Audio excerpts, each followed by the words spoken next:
Candace Carter, thoughts to go back in Tudilo's studio.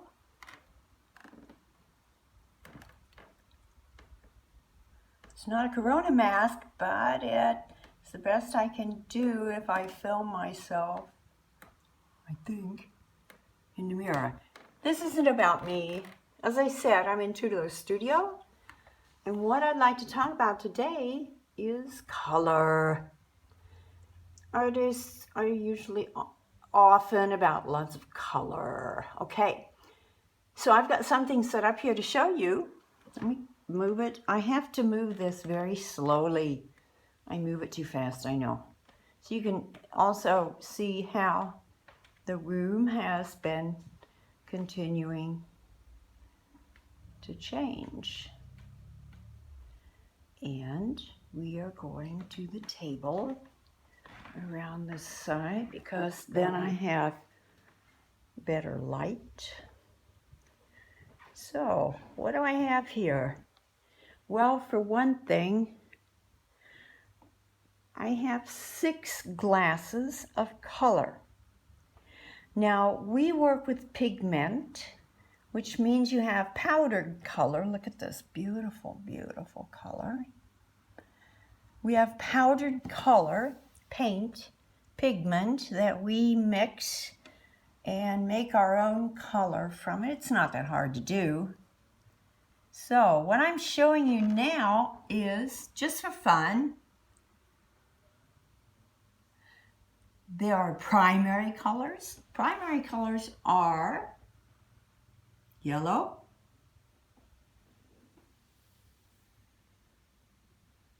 blue, and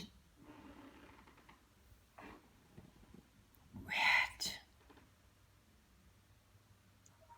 And there are secondary colors. If you mix red and yellow, you get orange. And if you mix yellow and blue, you get green. Here she is. And if you mix blue and red, you get purple. So I want to show you a painting of Tudilo's and explain what he did. Well, is it finished? Is it unfinished? That's always a question by artists. This is a figure swooping down to another figure. Okay, what is he using here? Mainly orange and blue. All right, what do orange and blue have to do with each other? I'll show you. If I have blue, primary color, and I move over to a secondary color, which is going to be a cross on the circle, it'll be orange. So I'm going to take blue and orange. There they are. This is a primary, secondary. If I mix the secondary into the primary, we say you break color. You break its brilliance in some ways. Now, on this painting, he uses the blue, he uses the orange, and he breaks. He uses both colors. What happens if you use both colors? You get into different shades because both colors are working still. He didn't just paint all the orange over the blue. He made a lazur. He made a very thin coat. Here he made a very thin coat of blue over orange. Now see how the color changes? We know how to do this, but when I sometimes tell students, they think it's so difficult. It is not difficult. If you have a major color, a blue, and you think it's too strong or too kitschy, just break it a little across the color scale with your secondary. And across from blue, the secondary is orange. Across from yellow, the secondary is violet.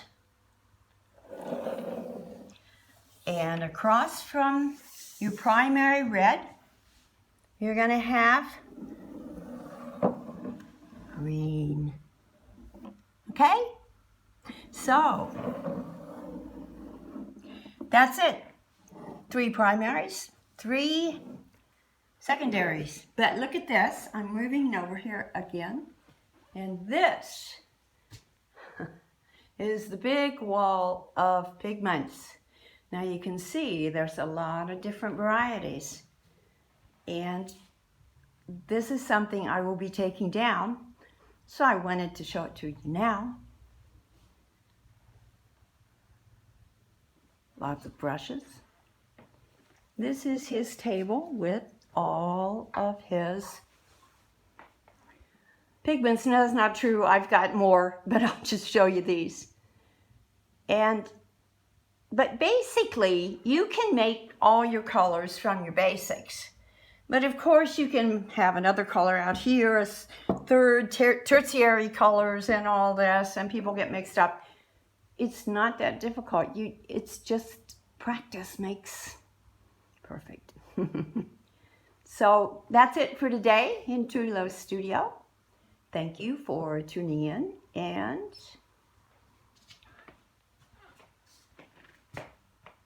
see you the next time.